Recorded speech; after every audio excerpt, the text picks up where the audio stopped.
Trump sagt, dass er sich nicht um Chinas Militärübungen in Taiwan sorgt. China has been doing naval exercises basically to test encircling Taiwan. Can you explain to us what your knowledge is of that? What do you think about that? Have you had any discussions with China? Well, I have a great relationship with President Xi, and he hasn't told me anything about it. I certainly have seen it, but he hasn't told me anything about it, and I don't believe he's going to be doing it. Does it worry you? No, nothing worries me. But nothing. You said where there's smoke, there's fire, right? So if you're if you're doing naval exercises and air exercises. Well, they've been doing naval exercises for 20 years in that area. Now people take it a little bit differently, but in fact larger than they're doing right now. So we'll see. But they've been doing that for 20, 25 years. Yeah. Mr. President, if you don't see Hamas disarm in that short amount of time that you're giving them, can you tell us what the next steps would be? It'll be horrible for them. Horrible. Okay. It's going to be really, really bad for them. And I don't want that to happen. But they made an agreement that they were going to disarm. And you couldn't blame Israel. By the way, we have other countries that will come in and do it. They said, let us do it for you if they don't. Countries that were with them wanted the deal to be made, agreed that they would disarm. And now if they say they're going to disarm, that's fine. If they say they're not going to disarm, those same countries will go and wipe them out. They don't even need Israel. You know, we have many countries, 59 countries that are in agreement. This is a real peace in the Middle East. And Hamas is a small part of it, but it's still a part of it. But we have 59 countries that signed on, big countries, countries that are outside of the Middle East, as you know the Middle East. They want to go in and wipe out Hamas. They don't want Israel. They don't need Israel. They want to do it because it's the right thing to do, because they were for the deal based on the fact that Hamas pledged, they swore that they were going to disarm. Now, if they're not going to disarm, those same countries will wipe out Hamas.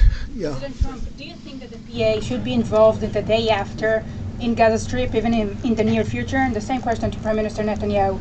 Do you see a real opportunity that the PA will be in Gaza? Go ahead, Mimi.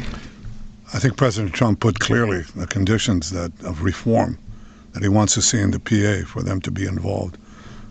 And I think he put it very clearly what he wants to see, the kind of real reforms, not just perfunctory reforms, but real reforms. Stop pay to slay, change the curriculum in your textbooks, open up a different society and a different future. If they do it, well, let them, I think it was clear.